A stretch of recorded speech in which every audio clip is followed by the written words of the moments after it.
Welcome to the DFO Rundown podcast with Frank Saravalli and Jason Greger on dailyfaceoff.com. Delivered by DoorDash. Welcome to episode 66 of the DFO Rundown, the Troy Bodie, or maybe the more popular Mario Lemieux edition, number 66. I'm Jason Greger alongside Frank Saravalli, and once again brought to you by Fan Tracks. If you're into fantasy hockey, baby, or any type of fantasy, you want to go to fantrax.com/DFO rundown. That's where you can enter your team for a keeper league, a season-long league, a redraft league, whatever you like, and you can enter to win a signed Nathan MacKinnon jersey at fantrax.com. Frank, how you doing? I'm good, Jay. What's up?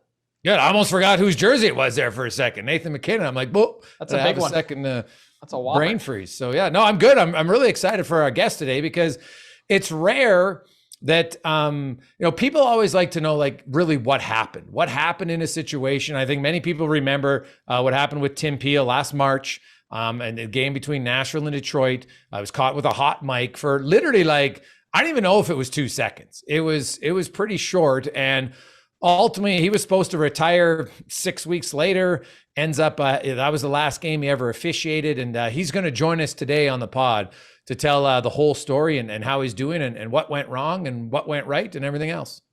Yeah, this is, it's amazing to have Tim part of the team. I can't wait to see what kind of insight he's able to share and help explain to fans and viewers sort of what's happening behind the scenes, give them insight on what it's really like to officiate an NHL game. And I think getting a chance to listen to the interview, you'll also get a sense of Tim Peel, the person, as well, which to me is equally important, if not more so. Obviously an accomplished official, but a guy that has a lot to offer. Yeah. So, hey, normally I know we got an intro, but Frank, I think today we'll both agree. Let's just get right into it. We'll bring in to the woodjerseys.com studio. Of course, go to woodjerseys.com. You'll see it right behind me, the wooden art of the Boston Bruins. Frank has Toronto. Oh, I got a new one coming. I think I'll have 2 weeks time. I got a few new ones, so I'll be changing them depending on who our guests are. We'll have a lot of fun. But if you want to take your fan cave or your room to the next level, go to woodjerseys.com as we now welcome in Tim Peel. Our next guest is actually not a guest at all. He's the newest member of the Daily Faceoff team, former NHL referee Tim Peel, who spent 21 seasons in the NHL as a referee, 1,362 games, 90 Stanley Cup playoff games. He refereed the 2014 Sochi Olympics, 2 Winter Classics, and 1 NHL All-Star game. Tim Peel, welcome to the Daily Faceoff team. How are you? Thank you, Frank. I'm really looking forward to the opportunity to work with Daily Faceoff. I've always wanted to get into media after hockey, and I think this is a perfect fit for me. And I've always respected you when you're with TSN and the articles that you would write and so on. And I'm really looking forward to this new opportunity and new challenge. Yeah, thanks. We're thrilled to have you, Tim. And I got to start here. It's what everyone wants to know. You haven't talked about it publicly yet. This is your first time speaking about your departure from the NHL and how your career ended on the ice. So I'm going to take you back to March 23rd, 2021. You're in Nashville. It's a Preds Red Wings game. And as the game is going to commercial break, you're on a hot mic and you're on the broadcast and you say, "There wasn't much, but I wanted to get a bleeping penalty against Nashville early and that's when the broadcast goes to break." So take us through that moment. What was your mindset? What were you thinking? And really, when did you know that you might be in some trouble? So it's funny for people to understand as a referee. Normally, if you've called 5 or 6 penalties against one team, I think everybody kind of knows, hey, if you can find one against the other team, keep them happy, then that's what we do. But in this case, there'd only been one penalty called in the game, and it was against Detroit. And when I called that penalty, I think it was Arvidsson that tripped the Detroit player. And when I threw my arm up, I was in the neutral zone, and I honestly thought that Arvidsson tripped him. But as soon as I throw my arm up, I'm like, geez, he pushed him down. I didn't see it the way that I thought that I saw it. And I was working with a veteran referee in Kelly Sutherland, who is one of the best in the NHL. And I think it was more my defense mechanism when I went over to the box, because we take a lot of pride in the penalties that we call to make sure we call good NHL penalties. And there's nothing worse than calling a weak penalty against a team and then the other team scores on the power play. So I think it was my defense mechanism kicking in, more of an embarrassment thing to a guy that I really respected a lot in Kelly Sutherland. And I said, yeah, it wasn't much. I wanted to get a penalty, which wasn't the case at all. I didn't want to get a penalty against Nashville. And I just made a mistake. I made a tremendous error in judgment by choosing the words that I did. And I want to back up just for a little bit. Before the game that afternoon, it was probably the last time I was going to see the Nashville Predators organization. And they have a gentleman that works for their team. His name's Pete Rogers. He's been their equipment manager forever. I've known him back to the American Hockey League days in Rochester. Tremendous person, took care of me for almost 30 years in the American League and NHL. And so that afternoon, I went out and bought him a nice bottle of Caymus wine, took it down to his office before the game. Todd Richards is in there, the assistant coach, and Richie and I and Pete Rogers are sitting there for probably 45 minutes, way longer than I would ever spend in another team's dressing room prior to the game or their equipment manager's room. But I wanted Pete to realize how much that I had appreciated everything over the years. And so Richie and I and Pete, we talked about, my daughter horseback rides, and we talked about kids playing hockey and the state of our game, what a good place that it's in, and so on and so forth. So I didn't leave that dressing room or Pete Rogers' office going, I want to get Nashville tonight. That is the last thing that I wanted to do. I had have the utmost respect for David Poyle, who's a tremendous GM, John Hines and his entire coaching staff, the players, and maybe more importantly, the fans of Nashville. I live in St. Louis. I used to love going to Nashville to do playoff games. They're passionate. We see what happened a few years ago when they made their great run. It's a tremendous hockey market. So my intention, as it was never in the entire time that I was in the NHL, was to get a team. And if any ref that would referee like that, he probably got fired over the years, because that's just not how we officiate. And I wouldn't have survived that long and been chosen to work, other than my first year in the league. I worked playoffs every year in the league. I wasn't a guy that was in one year and out the next. And my bosses knew what they could expect from me night in and night out. And I took pride in that. I took pride in how hard I worked on the ice. And so it was never my intent to get any team. And at the end of the day, I made a big mistake, and a mistake that I am still paying for today. I spoke to this guy who wants me to get into public speaking. And he said to me just about my life story and the ups and downs of my career. And he said, do you understand that your audio clip was 2 seconds long? 2 seconds. So you built a reputation up throughout the world, North America, with the players. I was consistently ranked top 5 players by the players, top 5 refs by the players. I built this reputation up in my hometown of St. Louis, my adopted hometown. I've lived here for 20 years. And I built this reputation up that I took a lot of pride in. And all of a sudden it was stripped away in a 2-second audio clip. Now imagine anybody else and their job and things that they've said over the years that might have got caught on an audio clip, but weren't. And all of a sudden, I don't want to say my life was destroyed, because it wasn't, because I have an amazing family, but my career was destroyed. My reputation was destroyed. It was tarnished. I'll never be able to get that back. when I flew home that day and I was driving my daughter to horseback riding, she's 7.5 years old.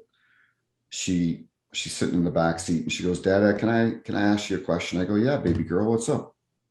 She goes, "Can you tell people that you weren't fired by the NHL?"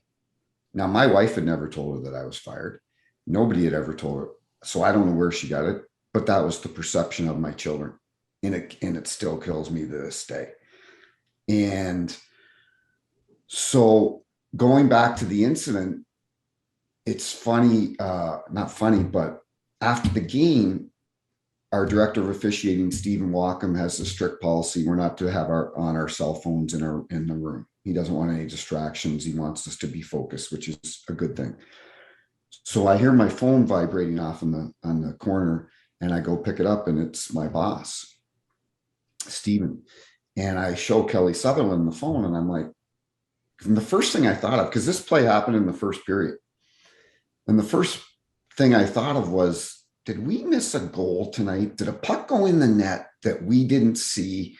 And I think Nashville won the game 2-3-0 or 2-3-1. So I knew that it probably wasn't going to determine the outcome of the game. And he said, "We got a big problem."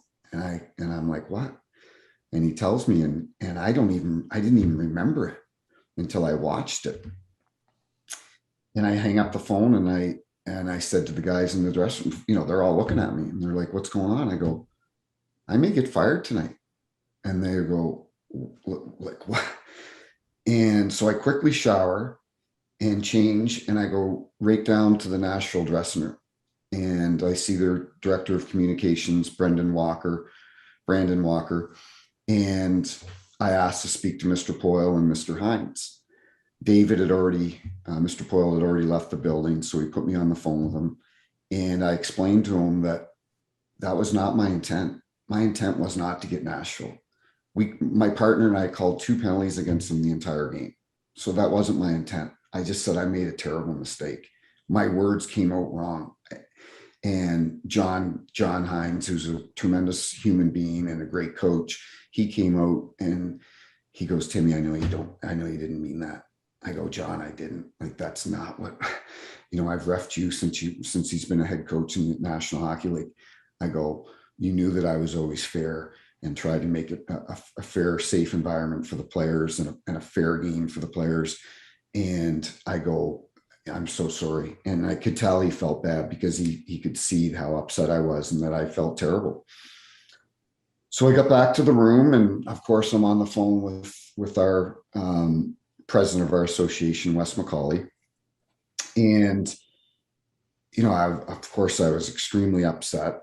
And I had talked to Stephen a couple more times that evening, and I wrote a letter to Mr. Bettman, Mr. Daly, Colin Campbell, and Stephen, and basically outlined what happened and that it wasn't my intent. It wasn't my intent to do that. And so I went to bed that night. I still hadn't phoned my wife because I didn't know what was going to happen. And it was 11 o'clock back in St. Louis. And so the next morning, I get to the airport. I knew I'd been taken off my game in Dallas 2 nights later. So I booked my own ticket on Southwest. I'm flying home. I'm at the Southwest terminal in Nashville. I'm at the gate, and my phone rings, and it's Stephen at 7:30 in the morning. And he says, "I regret to inform you that you've worked your last game in the National Hockey League." And, it still chokes me up to this day when I had to hear those words. And I didn't say, "Oh, please don't do it." I knew it was done. And I said, "Okay." I said, "I've got to let you go. I got to get on my plane." So I got on the plane, flew home, still hadn't told my wife. And now it's all over social media. So she's getting text messages from people all across the US and Canada. "I'm sorry, how's Tim?" She has no idea what's going on. I regret that. I should have told her that night, but I didn't want her to worry about it. And I didn't know what the outcome was going to be. So I land in St. Louis, and of course, as you can imagine, my phone is blowing up. And I like to tell this story because it kind of helped a little bit. So I land, and I'm name dropping here, but I've got Brian Burke and Wayne Gretzky and Daryl, every coach and GM and president of clubs reaching out to me, asking me how I'm doing, players, ex-players, current players, etc. And the media people, I had made a lot of good friends over, 20 plus years in the National Hockey League with the media. It's my personality. I like to have fun and engage and just be nice to people. And so the outpouring of support was tremendous. And so I land, and my phone rings, and it's a Columbus number. And I know David won't mind me telling this story, but so I don't have the person's name in my phone. It's David Clarkson, that used to play for Columbus in Toronto and New Jersey. And David will be the first one to tell you he did not really like referees or officials. And we got into it a lot on the ice, a lot. And so when he said, "Hey, Tim, it's David Clarkson," honest to God, guys, for a split second, I go, "Oh, shoot, he's gonna say, yeah, it looks good on you." And he goes, "I just want you to know," he goes, "I just got off the ice here in Denver. I'm playing with some ex-players, and I just want to say what has happened to you, I think is a travesty, and I just feel terrible for you." And he goes, "When you refed," he played for 4 teams. He goes, "When you refed me for the 4 teams I played in," he says, "I know I wasn't easy to get along with." He goes, "But I knew, and my teammates knew when we were in the dressing room, that we had one of the best refs in the league, and we had one of the most fairest refs in the league." And he goes, "That's all that I ever wanted." So it's easy for your friends to reach out to you in tough times like this. But when a player that I didn't even think liked me reached out to me, it really made me feel great. So I drive home, and I see my wife, and she's crying. She's extremely upset. I haven't cried yet. I've kept it together. And now I'm just on the phone all morning. And then,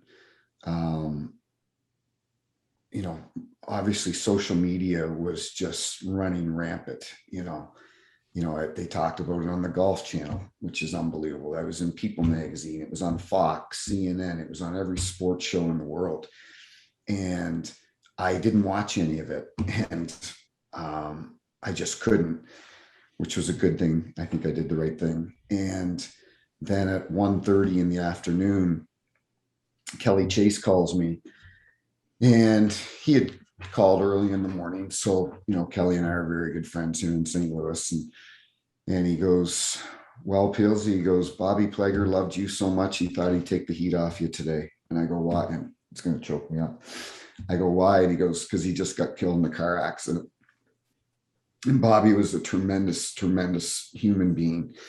And that's what Chaser said, because all of a sudden social media in St. Louis went from Tim Peel to Bobby Plager. And that's what he said. He goes, "Bobby loved you so much, he thought he'd take the heat off you today." And so, I'm surviving the rest of the day. I'm surviving. Now my kids get home from school at 3:00, 3:30. And as soon as I see them, that's when I started crying. And part of it was because of what happened, because it really upset me that they weren't going to be able to see their dad work his last game in the NHL down at Enterprise Center in St. Louis. The Blues were, we know what Doug Armstrong and the ownership group there are. They're phenomenal people. And they had actually done tickets up that said Tim Peel's final game. They were just treating me first class. So we had 150 people going to the game, obviously my family and so on. And as soon as I saw my kids, I broke down, because I realized that they wouldn't get to see me ref again.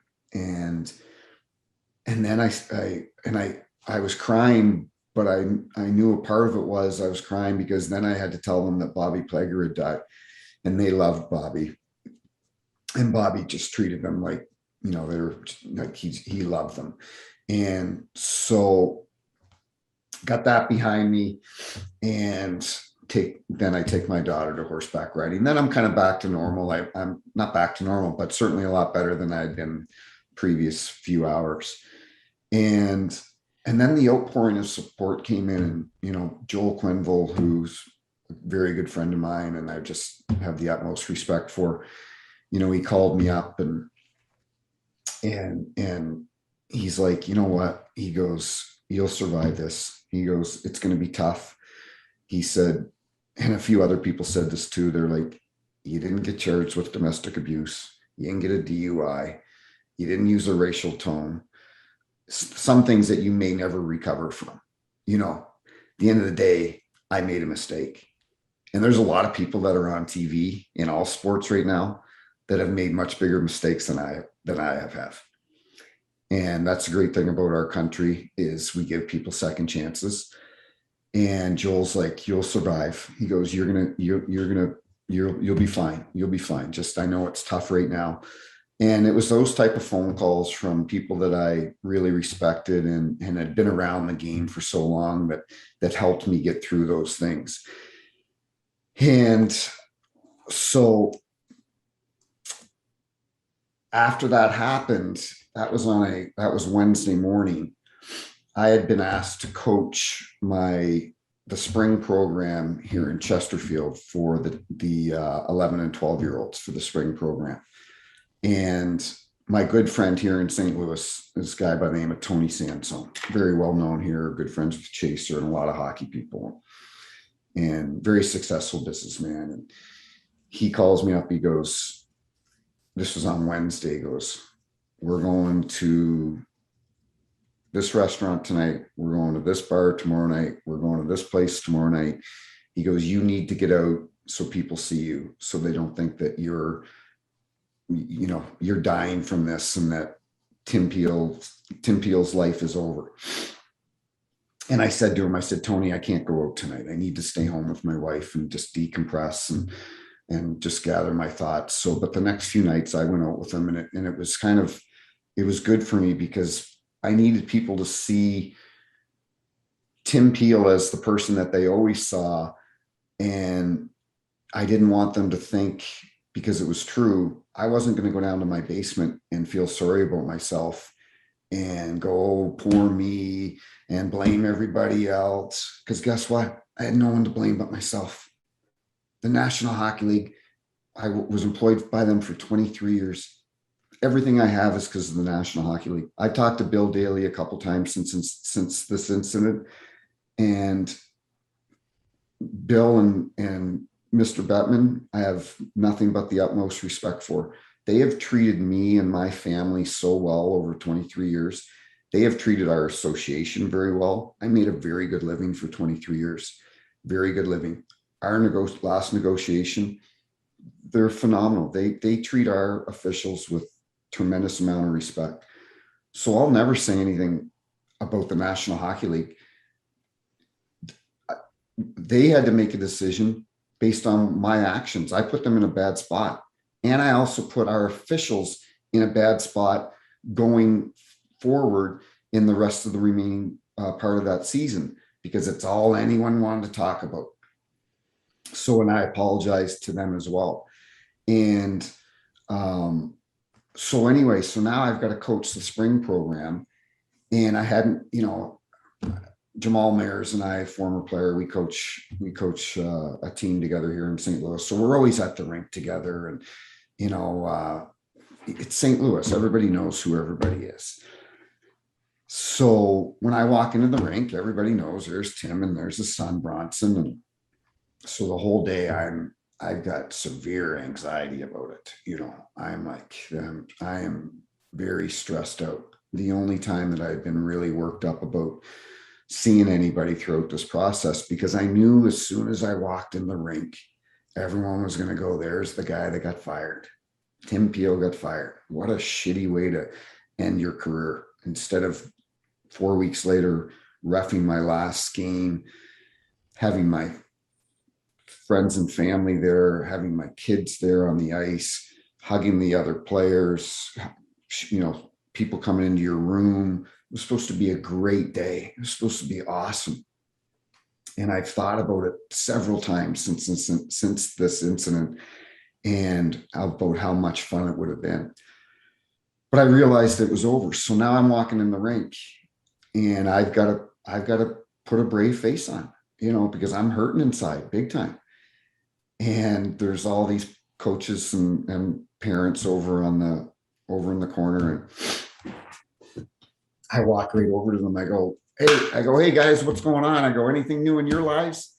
And they just kind of looked at me and started laughing. But I had to make fun of myself, because if I couldn't walk into that rink with my head down and feeling sorry about myself, I couldn't do it. It's not my personality, and I just could not do it.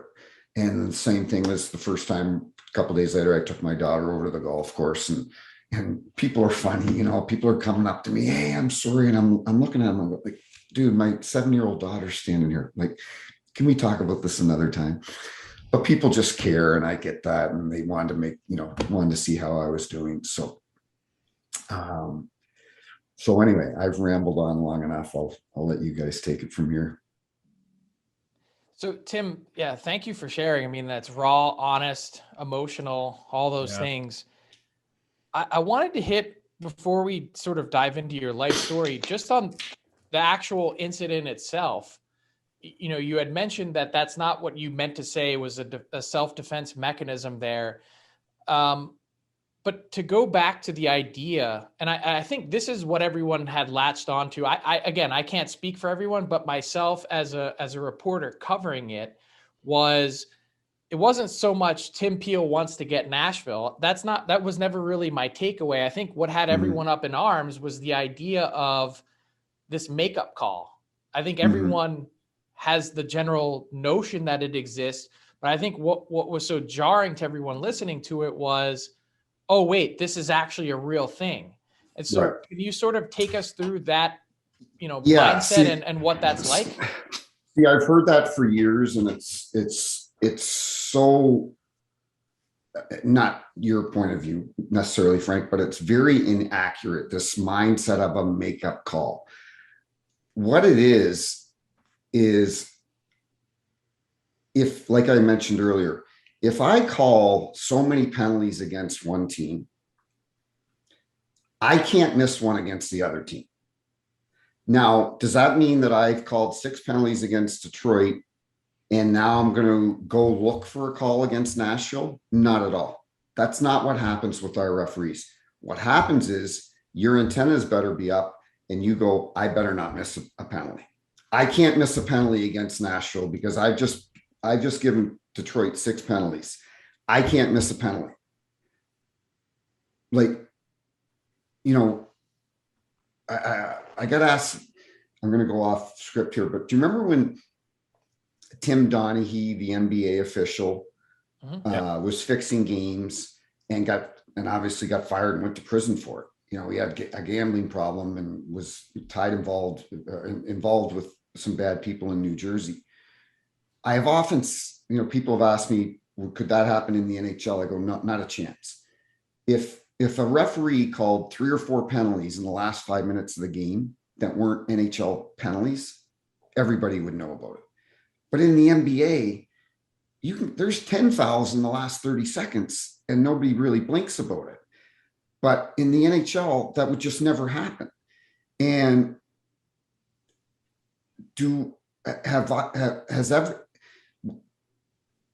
there are times when I've made a call and other officials have made a call and the guy goes, man, that wasn't something.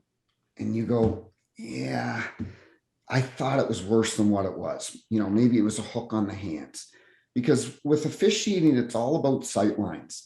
And it's so easy for the fans, media, coaches, and so on with iPads on the bench now. When they look at a play, they're looking at it from up above, right? That's how every replay you show is from up above, looking down on the play.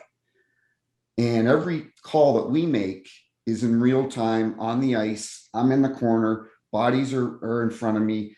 Guy gets a high stick on the half wall. 3 players have got their backs to me. I don't see it. My partner, maybe he's fortunate enough, he picks it up. But that's how things get missed in our game, is because A, the game's fast, B, we have to call it in real time. And we have people moving all over the place during the entire game. And so it's so easy for people to watch a replay from up in the rafters and say, I can't believe they missed that call. But going back to your point, we don't make makeup calls. We just make sure that we don't miss a call. So Tim, and sometimes you're going to still miss the call. Yeah. But our mindset is, I can't miss a call here right now. So, but you cannot call phantom penalties. Now, my penalty, I thought he tripped him. That's honestly what I thought. But then I watched the replay, he pushed him down. But from my angle, I thought Arvidsson's skate caught the Detroit player's skate, and that's how he fell down. So I didn't have a good sight line on it, obviously, and I overreacted. And there's been many times with any official in the National Hockey League that you throw your arm up and you're like, oh, shoot. I didn't see that the way I thought I saw it. It's the first thing they teach you in officiating is sell your call. Sell your call. You can't take your arm down. You've already put your arm up, and so you've got to live and die by it. And all the players want. I called a penalty a couple of years ago. It was on Boone Jenner in Columbus, and it's funny. I was parallel to the play. I was backing up. He was coming in on the opposing defenseman, he was back checking on the opposing forward, and I thought he grabbed him because I was parallel to him. And in officiating, parallel is never good. You have to have a sight line. You have to be on an angle to see it properly. So as soon as I called it, I go, shit, he did not hold him there. So they kill the penalty. I go over to the bench, and he's sitting right in front of Torts, who I love. And I said to Boone, I go, I am really glad you killed off that penalty. Because I said, I thought you held him. I thought you took your free hand and held him.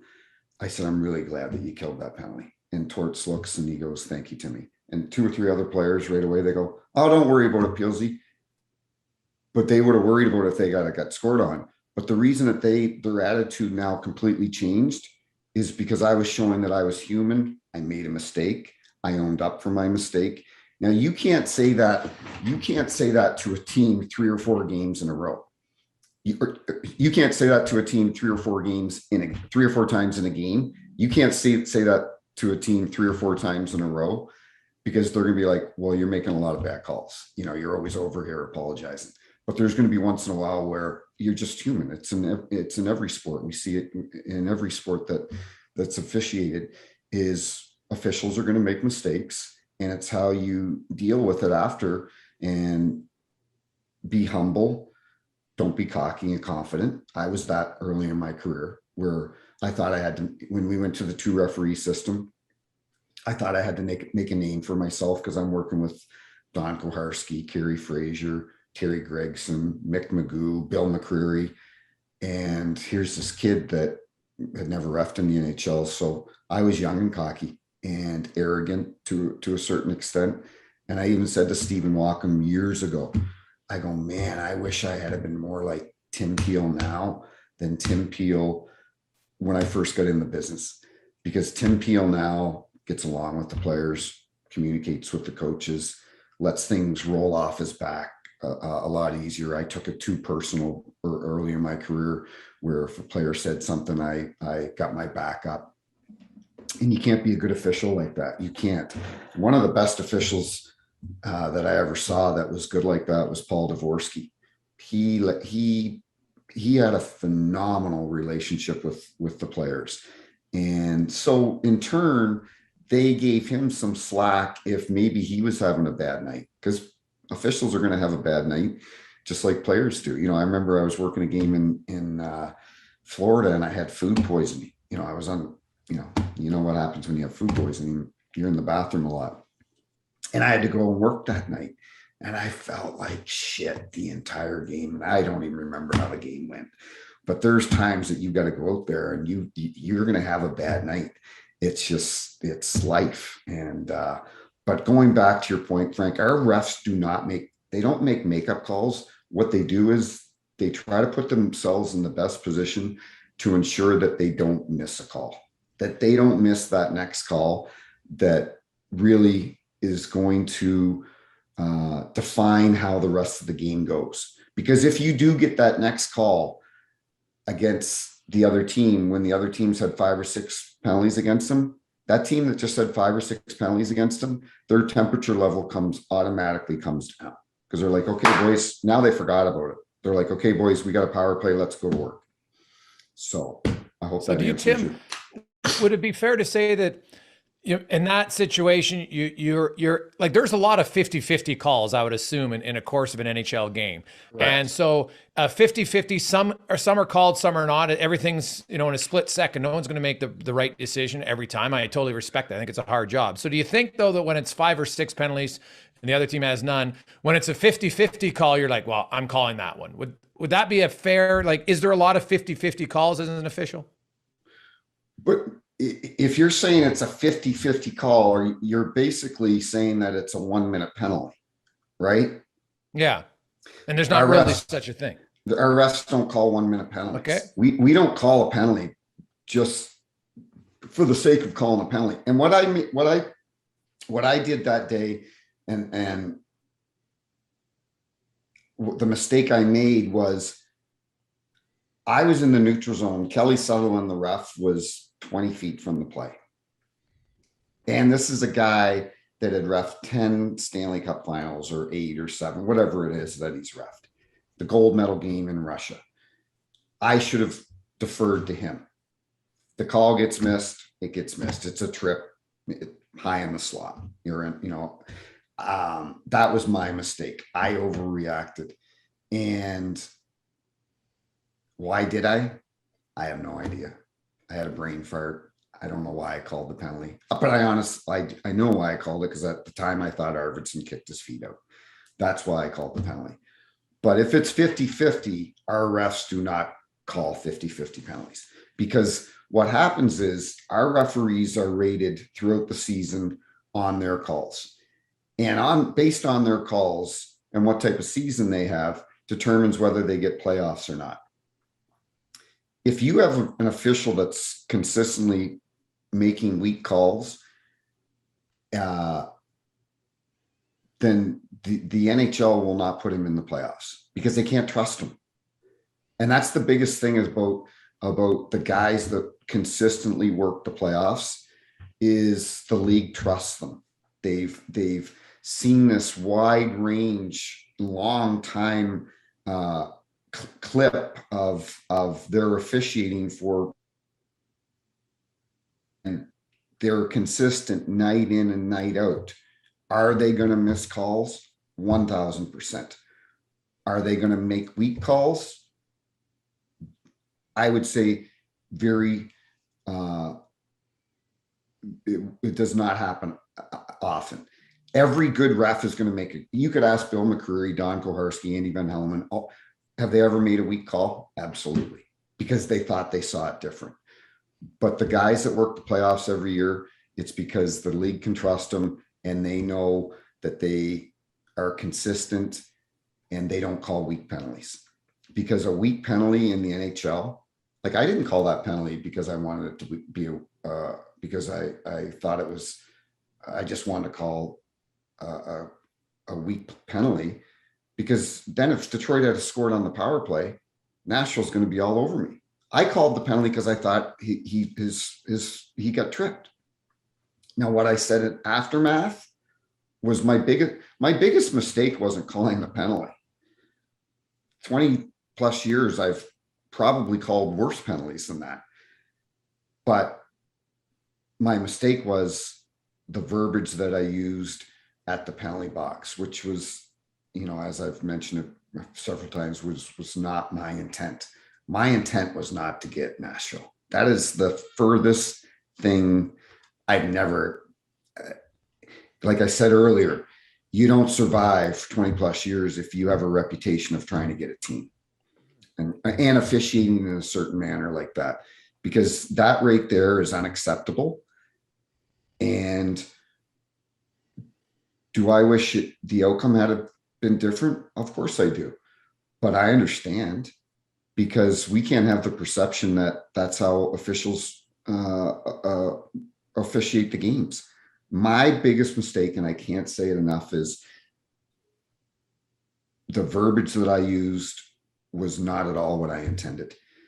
And all I ask sometimes is if people could sit back and go, man, I said some stupid things in my life too, whether it be at work or at a house party or wherever. That's what happened. And I just said it at the worst possible time. And in an environment that I'm mic'd up. But that wasn't. Not only are you mic'd up though, and again, not to excuse what you said, but so you're mic'd up, but it also just happened to be at the exact moment that someone in a broadcast truck somewhere had the volume keyed up, that it also goes out live. Well, that's funny you bring that up, because there's a couple things here. One, if we didn't have a TV timeout, nothing ever would have been said. I would have gone down. I called the penalty. I would have gone down to Nashville's end in the corner, gotten a position by the net. I never would have had a conversation with Kelly, because the game just would have moved on. And then two, Ken Daniels from the Red Wings broadcast called me the next day, and he's like, he wanted to see how I was doing. And he said, we had picked it up in our truck and we squashed it. And unfortunately for me, it didn't get squashed in the other feed. But like I said, I'm the one that said it. But there's some, and then the crazy thing is the NHL asked me to come back for one more year last year to work with the younger officials. And because I was, so you were already supposed to be off the ice. Yeah, I was supposed to retire the season before. And Steven was kind enough, because, the league takes care of us very well, and it given me another year, and then this is, how things happen. So, hey, wait a second. Are you, so you were actually not even supposed to officiate last year? You were supposed to? No, I was supposed to retire at the end of the season before. So that would have been the 1920, yeah, the 2020 season. Yeah, I was supposed to retire that season. And I think it was, I was supposed to retire that season because I think the year before I had broken my fibula. Jonathan Taze had fallen on my leg. So it was supposed to be the end of that season that I was supposed to retire. Yeah. Tim, I want to hear more about the rating system. How does that work? How do you see your numbers and see your grades? No. That we have Steven has his supervisors that are all obviously ex-officials and very well qualified. And, Billy McCreary's in the Hall of Fame, and Don Van Massenhoven and Paul Dvorsky and Rob Schick, and, good officials. Don Koharski was, but they'll sit down and they'll just, Stephen Walkham watches every game. He knows the tendencies of our guys. He knows how they work. And, I don't want to really get into how they do things, because that's really is their business. But at the end of the day, we have 34 referees, and they take 20 of us to the playoffs. And so it always bothers me when I hear fans or not so much players, it's more fans saying that officials aren't held accountable. Officials are really held accountable. You don't have a good year, you don't work the postseason. You work the postseason, you get paid bonus money, for each round that you work. There's a lot of incentive to work besides the pride factor. Like I always took pride in, other than my first year, I had worked playoffs every year. And whether it was 1 round or 3 rounds, I always took pride in the fact that I was consistently a ref that was in the playoffs every year, because there are some refs that unfortunately never get an opportunity to work playoffs. So, we've got our Stephen Walkham and his supervisors, they'll sit down at the end of the year and they'll go over who they feel has worked well and who hasn't worked well. But I think that, Tim, I think that brings us back to, I think really, if you're a fan watching and you're trying to wrap your head around sort of how last season played out, and go back to the conversation that you had about 1-minute penalties and how they don't exist, and that the referees that get to the playoffs are the ones that the league can trust. I think that sort of brings fans to the crux of what they believe is the issue, which is, why isn't the game more consistently officiated from September all the way through to late June?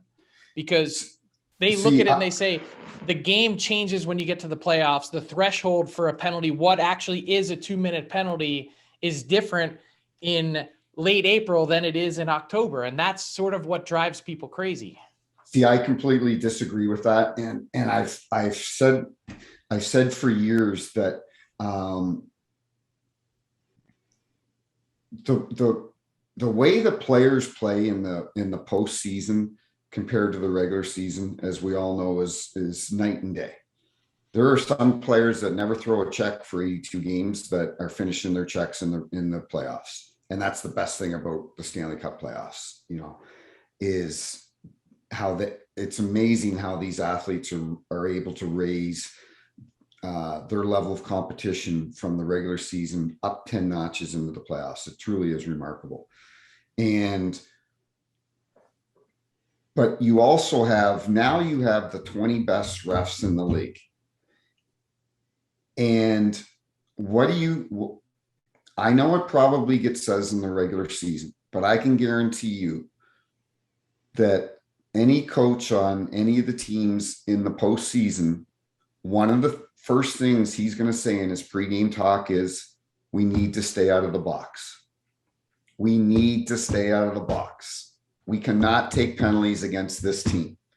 If I'm the Islanders and I'm Barry Trotz, I'm saying we cannot take penalties against Tampa. Their power play is too lethal. So I truly believe that, are there missed calls? Absolutely. It doesn't mean that, but there's missed calls in the regular season.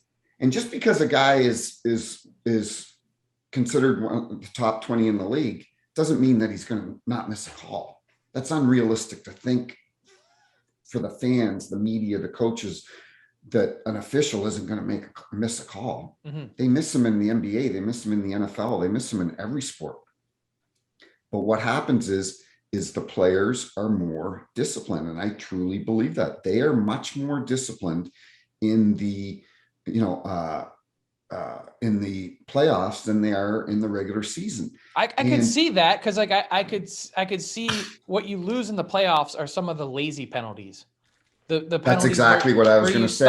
You stop skating and you Correct. Hook and things like that, and you hold. But I mean, I think not even playoffs withstanding, fans see this new crackdown that the NHL, they just sent out a video about it, about the increase in cross-check penalties that we're probably going to see starting in, this preseason and in the regular season. I think the normal fan that's sitting at home, or a casual hockey fan that doesn't know much about the NHL, sees that press release, sees that video, and they say, why aren't we just calling every cross-check? Why is that? But this is, every once in a while, we have to retool our game. We have to refocus on certain areas. We just don't have the rule book and go, okay, we have the rule book. We never have to worry about anything again because we have the rule book. Because I can remember, how many years ago was it? It wasn't that long ago. We had a crackdown on slashing because slashing got out of hand. And Yeah, poor Crosby, he was losing a finger every now and again. Like, yeah, I say that tongue in cheek, but like many guys were breaking fingers left and right because they were getting slashed on the gloves. Right. Yeah. Mark Mathot lost his from a tip from Sid. Yeah. So I think it's, and I'm using this word again, but I think it's unrealistic for people not to think that every once in a while we're going to have to get together in the summer, the PA, Colin Campbell, Stephen Wacom, whether it's Wes McCauley or whoever, coaches, general managers, sit down and say, okay, where are some areas that we think we can improve on? Can we improve on slashing like we did a few years ago? Can we improve on the hooks and the hands that we did a few years ago? Because I can tell you right now, if I missed a hook on the hands the last couple seasons, as much as some people might go, oh, that wasn't much, the first thing that you would hear from the players on the bench, that was a hook on the hands. That was a hook on the hands. So we've got to a good spot where the players, this is what they expect night in and night out. They expect us to call the NHL standard, whether it's tripping, slashing, hooking, etc. So did we soften up on the cross checks? Not intentionally. Anytime you revamp or retool any of these rules, it's because it's not because you sit in the room at the beginning of the season and go, yeah, we're not going to call cross-checking this year. That's not how it happens. But what happens is sometimes certain rules deteriorate's not the right word, but they slowly maybe erode a little bit further from what they originally were put into place for. And cross-checking, did we miss a few? Of course we did, but we missed a few slashes. I'm sure we missed a few trips. We missed a few hooks. But the GMs and Coley and Steven felt like, you know what? I think we just need to refocus here because what happens is, I'm sure they showed those, obviously they did. They showed those clips to the officials at training camp, just like when I went to training camp. And throughout the year, I, as an official, would watch those clips that they had sent us, and so that I could refocus and go, okay, don't forget, this is the standard. Because as much as you don't think as an official, it wasn't that much on the ice, then you watch the replay, you watch it on TV, you go, man, but sometimes when you're standing right there, it didn't look that bad. So I think that, like any new rule or any rule, there's times throughout the evolution of hockey that you're going to have to sit down and refocus and retool on it. So Tim, I want to go back. You came into the NHL in October of 1999, so the 1999-2000 season. And that year, there was 4 power plays per team in the NHL.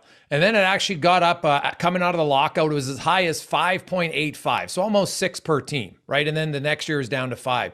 This past season, actually the last 5 years in NHL history are the 5 lowest power plays for team in the history of the game, right? And the game's faster now than ever. Mm-hmm. So I think some people look and say, like, are we talking the players are that much more disciplined that in 2006, teams were literally one team on the ice would have as many power plays in a game as both teams do today? Is that an issue?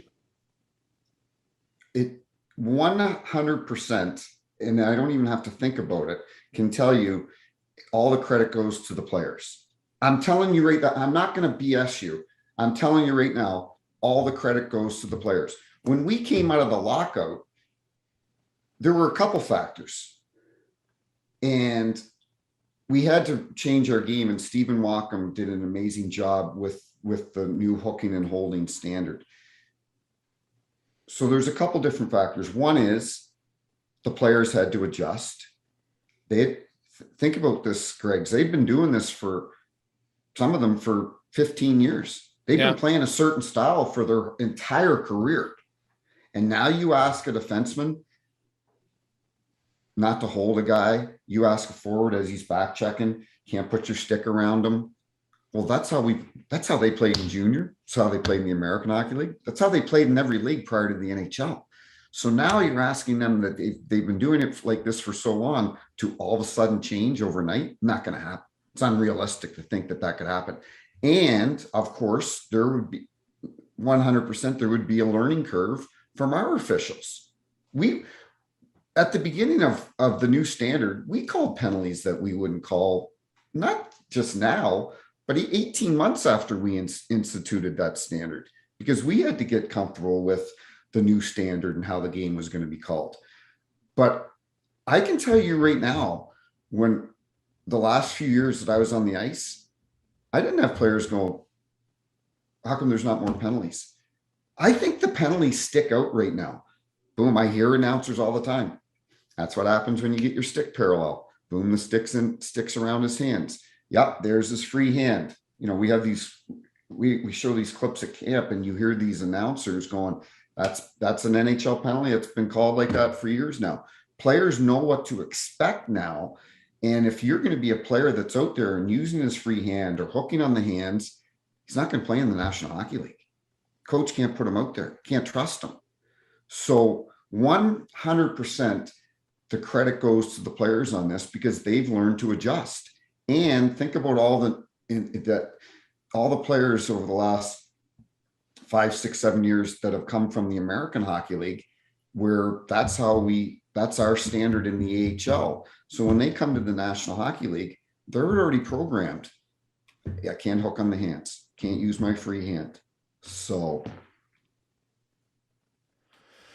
then I have one more, only because like way back in the 90s, Mario Lemieux and Brett Hall were pretty vocal. They didn't like how things were being called. That was before your time, Tim. And they were like, I'm sick of having guys ride all over. And that's true. They're, guy who, he used to water ski off of other guys for sure. The NHL's best player, Connor McDavid, who's not nearly as vocal as Lemieux or Brett Hall, and definitely does it in a calmer notion, says, hey, I think we need to call more penalties. Now, McDavid, in the last 2 regular seasons, has led the league and had the most penalties called against him. He's the fastest player. But then in 8 playoff games, he never had one. Does he have, like, him individually? Is he, when you look, no one skated ever as fast as he has, Tim. Mm-hmm. Is he a harder guy to officiate because of the angles? Because if most of the opposing players can't keep up to him, and I'm assuming some of the refs at times will struggle as well. Yeah, no, that's a good question, Jason. Like, I can remember first couple games I had him, when I retired, I was 55. And so I'm looking at Connor McDavid coming down the wing, and I felt like one of those turnstiles, that you push in the subway in New York. And I read that stat during the playoffs this year, and I wish I could give you a better, as far as his, and I know you didn't specifically ask me about his games. I didn't see any of Edmonton's games. I honestly, I didn't see a lot of the playoffs this year. I was busy with the kids but I don't think that he's not too fast for us to call penalties. Like I really, as far as him not getting a call in the playoffs, I can't give you a comment on that because I didn't see any of the games. But I can say this in all confidence. Our referees didn't go out there going, yeah, we don't want to call any penalties in Connor McDavid's favor. That's the, when Sidney Crosby, he's one of my favorite guys of all time. And hey, guess what? Him and Ovi, that's who the fans came to see. They came to see Connor McDavid.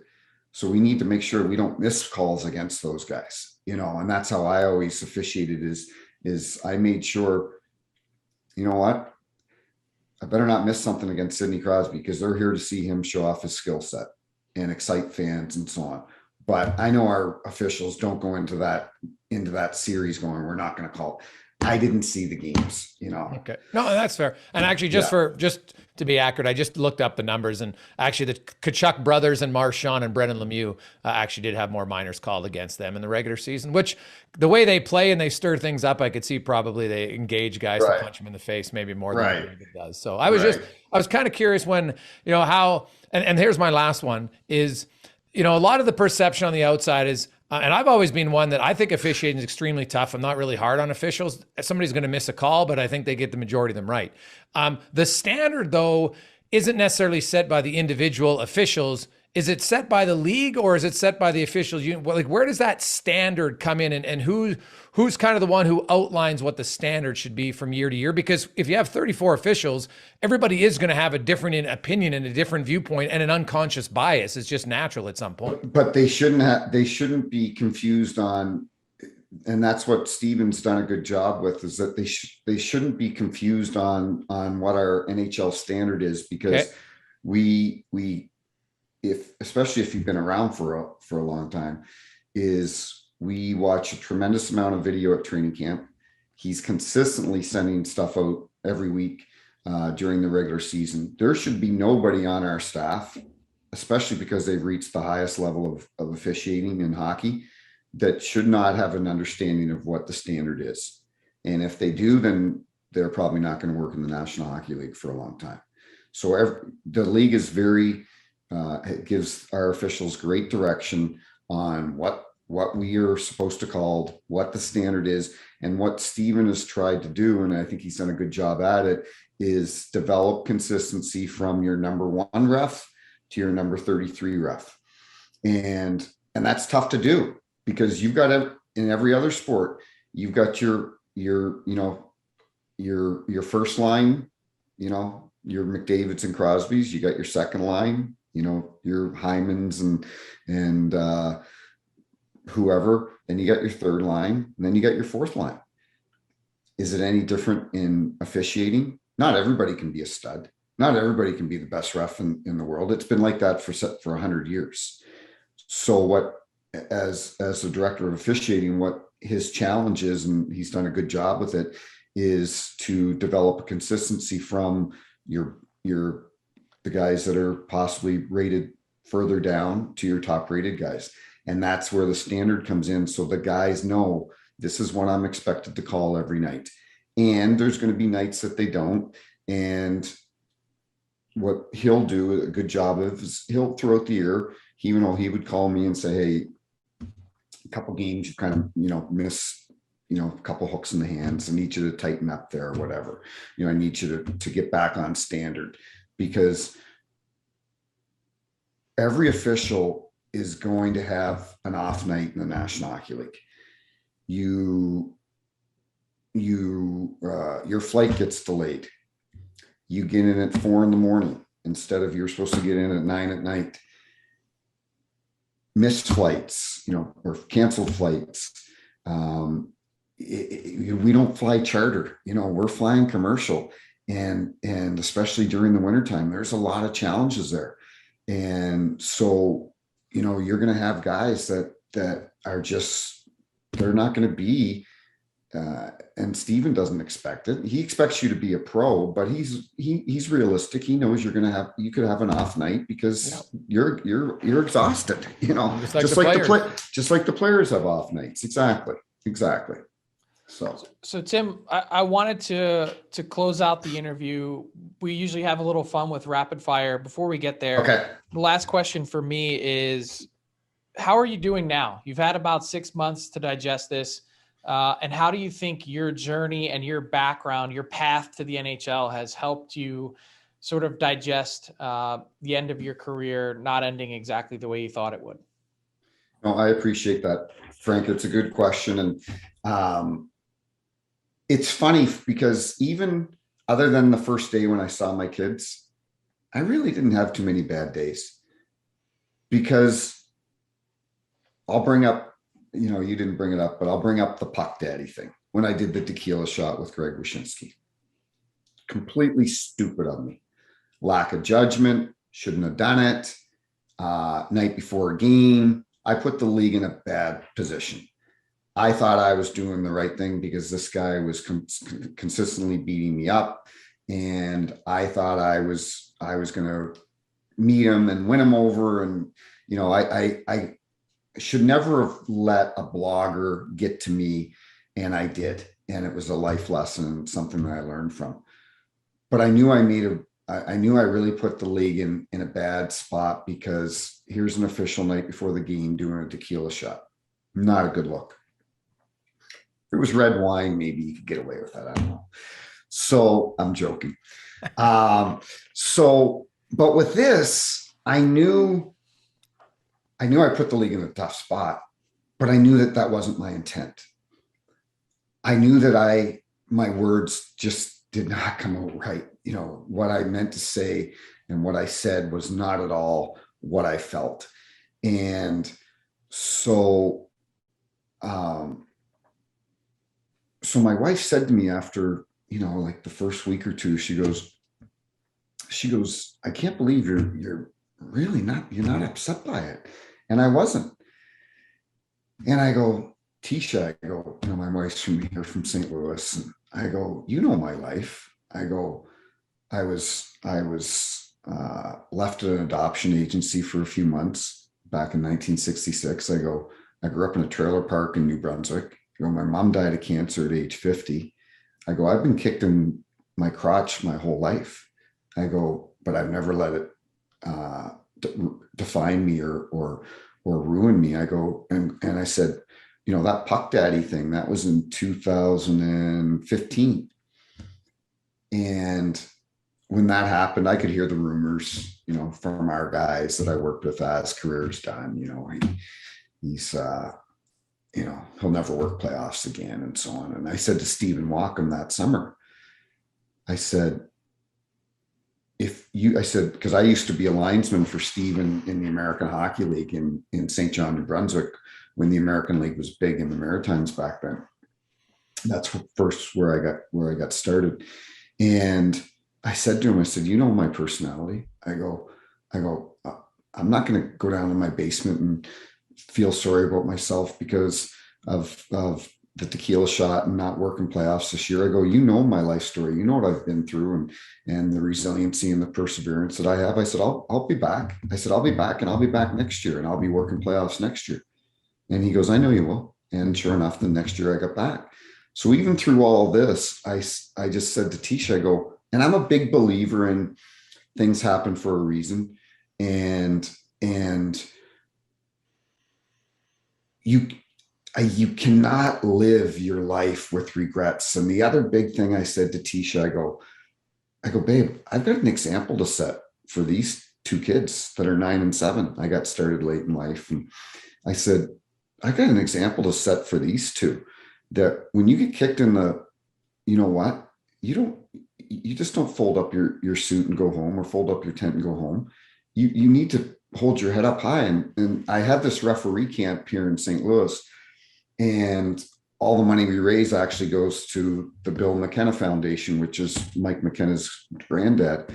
And I gave this, so I didn't want to open up this is obviously the first year, this is our third year having a camp, but obviously the first camp since my incident.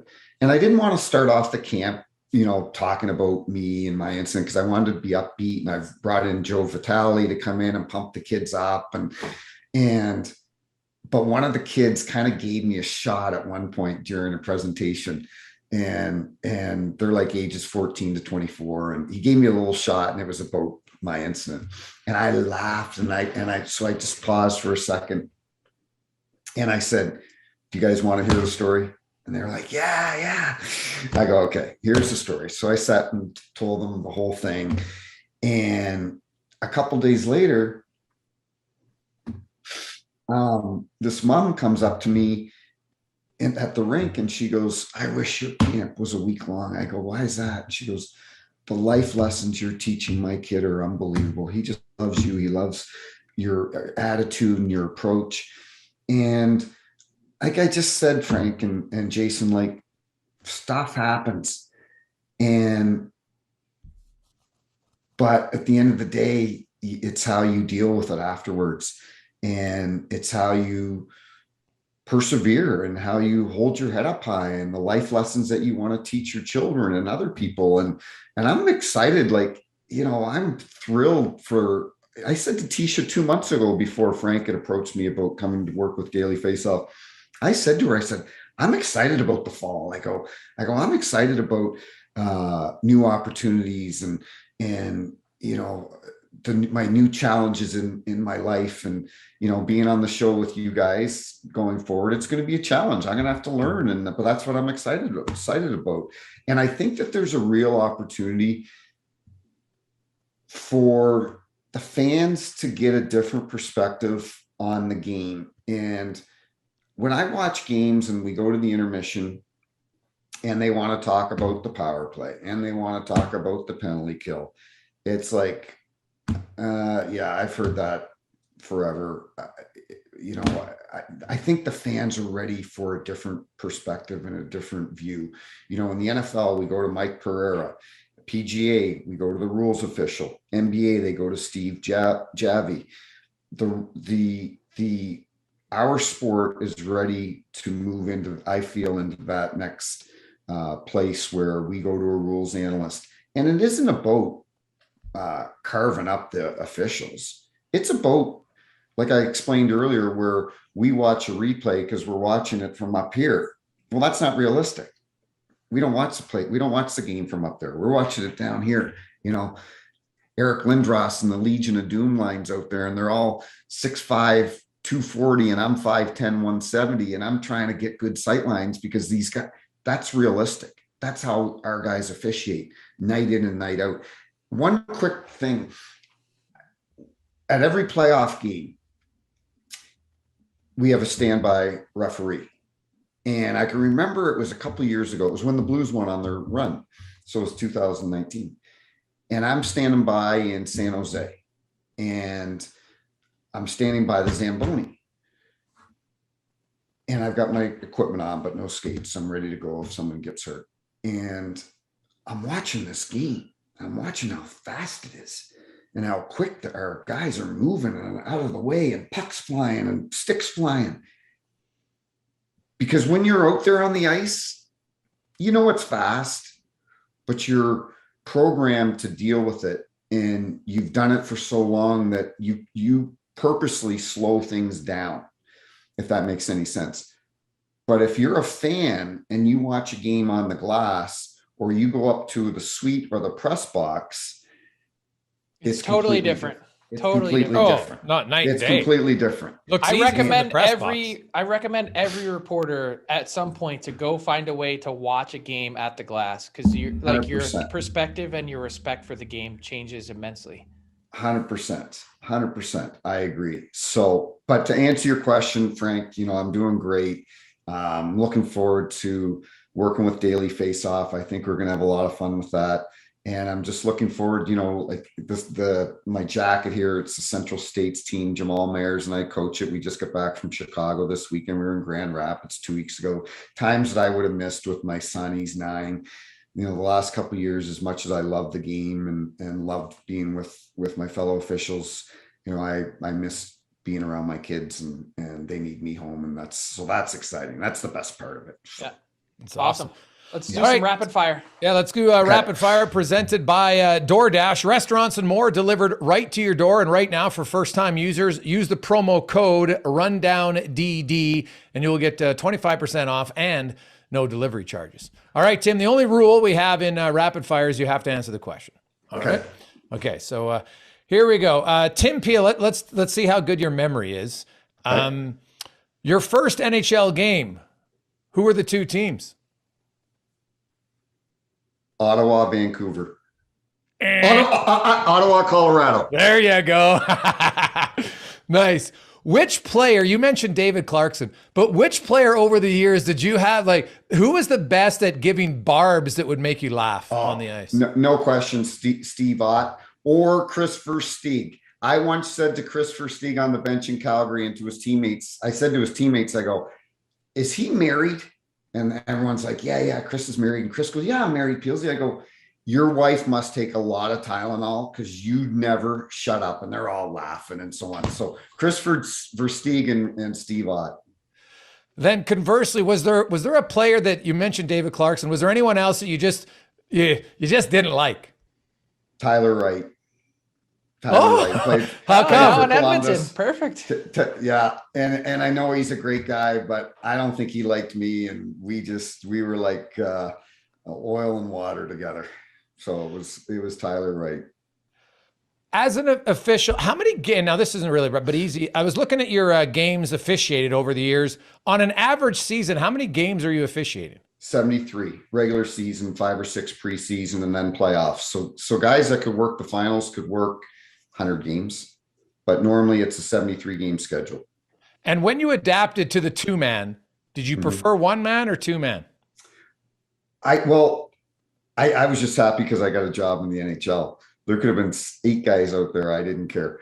So I had always reffed 1-man, but that was OHL. I had never worked at the NHL level, and I'm getting to work with Fraser and McCreary and Koharski and Mick Magoo and all these guys that I'd looked up to my entire career. So I loved it. Best advice you got from a veteran official when you were young? Be humble, have good communication skills.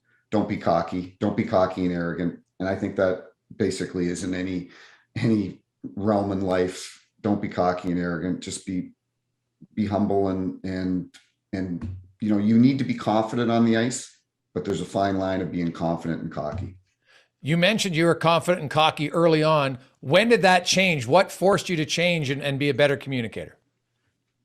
I don't know exactly why it changed. I think as I got older, Jason, I was like, you know what? Quit taking yourself so serious on the ice. And I had a couple bosses tell me that too. Walken was one of them, I think, 15 years ago. He's like, maybe you just need to chill out a little bit on the ice, and let things roll off your back a bit. So it was probably then. Of all the officials you reffed with, who was the best hockey player? He's got to know the answer to this. They have a scrimmage every camp. They play a lot of hockey together. I know. Scott Cherry, drafted by the Washington Capitals, linesman, Scott Cherry. Where does Tim Peel rank in the officiating skill? Like, would you be a first liner, a fourth liner? What was your skills as a player? I was that guy, Greg's, that I was great in the room. So that's exactly where they wanted to leave me, was great in the room. Okay. Awful. They used to make fun of me at training camp about my hockey skills. So I'd play like half the games, and then the other half I'd stand there on the bench and coach and have fun. And we'd always have a blast, but yeah, not very good. Not very good. And your cocktail of choice? Red wine. I thought you were going to say tequila shot. Come on. Well, that would have been too easy. Come on. Tim, thanks so much for joining us in the DFL Rundown, brought to you by Fantrax. We really appreciate it. Thanks for being honest and telling us your story. I think fans are going to appreciate that. And we look forward to everything you have upcoming this year on Daily Faceoff. Sounds good, boys. I really appreciate it. Have a great day. Look forward to the season. And Tim Peel, raw, honest. Frank, I'd never heard the story. I know you and Tim have talked before. I've never heard kind of everything that went down. And, I liked his honesty. He didn't make up any excuses. He didn't want to pass the buck to anyone else. He says, hey, you know what? I said something wrong. And it's amazing though, that like a 2-second clip, for a lot of people, it was just like, it ruins his reputation. And I'm a big believer that actions speak louder than words a lot of the times. And if you look at the actions over his career, I think I can understand. I understand what happened. I understand why they did what they did. Tim, I think, understands it. But at the same time, some people who want to try to go too far and attack someone, I think he gave us a good reason to at least think about, how you view someone after they make a mistake. Look, I also think it was so human. I mean, how many times have you made a mistake in your life and you either A, you make fun of yourself, or B, you make up something just to sort of cover yourself, a self-defense mechanism. He says that as soon as his arm went up, he knew that what he thought he saw and what he did see were not the same thing. As I said in the thing, I was a youth hockey official. I started reffing games in high school. The first thing they tell you is sell your call. So he's standing there. He has to sell his call to the fans in the arena. And then more so, he gets back to the bench. And again, not putting words in his mouth, but the way he explained it, my guess is he was sort of covering to Kelly Sutherland, his partner, saying, oh man, I really just wanted to get one there. Like, it's just a flippant comment that is said that, and then to think of all the other, it's like a plane crash, to think of all the things that need to happen, as he explained it, in a TV timeout, hot mic, one broadcast, realized that it was still hot and turned the volume down. The other one, it seeps through and it goes to goes to air right before the break. I mean, just a lot of unfortunate timing, and he owned it. So, props to him for coming on and telling the raw and honest story. And then the other part is that he's not sitting in his basement crying, that he's willing to put himself out there publicly again, to apologize and explain what happened and to move on. And look, I think that's part of the beauty of hockey and pro sports. Oh, 100%, man.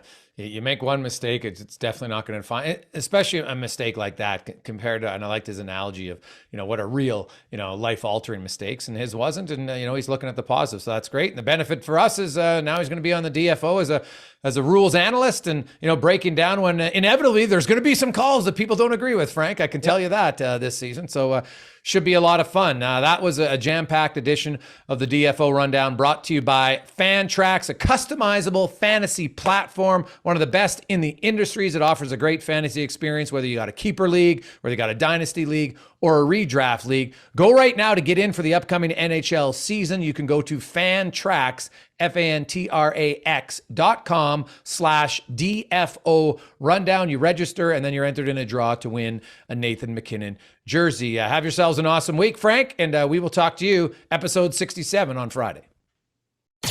Thanks for listening to the DFO Rundown with Saravalli and Gregor. Keep it locked on dailyfaceoff.com and subscribe wherever you get your podcasts from to never miss an episode. Delivered by DoorDash.